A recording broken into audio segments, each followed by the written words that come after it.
To begin, our team will help you turn on the extractor.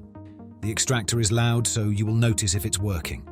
The laser head needs to move to calibrate, so keep the bed clear until the laser head stops.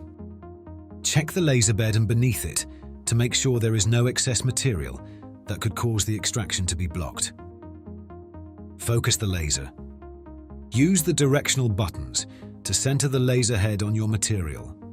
Stand the focus guide up between the material and the laser head. Use the up and down arrows on the touchscreen above the main control panel to raise and lower the laser head. Move the laser head to the top right corner of the area you'd like to cut. Press Origin so that the laser cutter knows where to start. Open Lightburn using the icon on the desktop.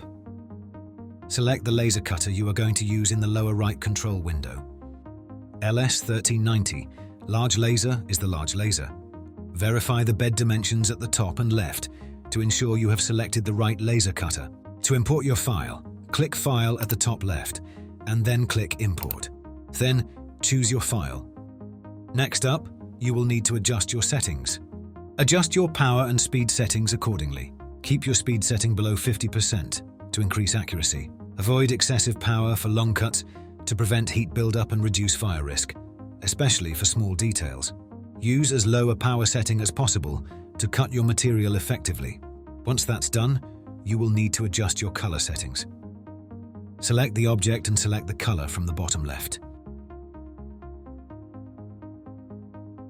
This would create a separate layer so that you can use multiple speed and power settings on the same cut.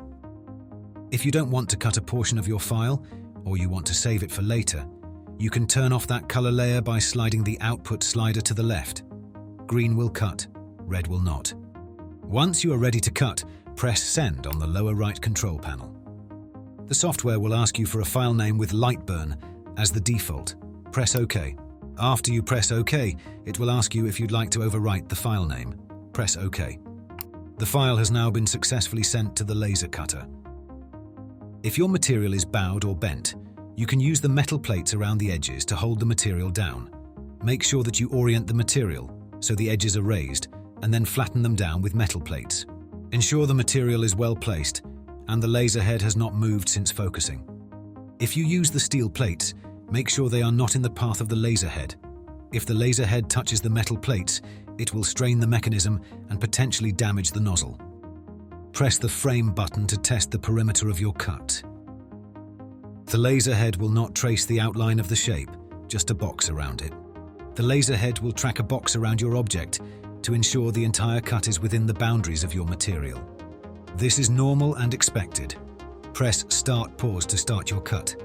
If you have to leave the room or leave the machine unattended, press Start/Pause to pause the laser cut.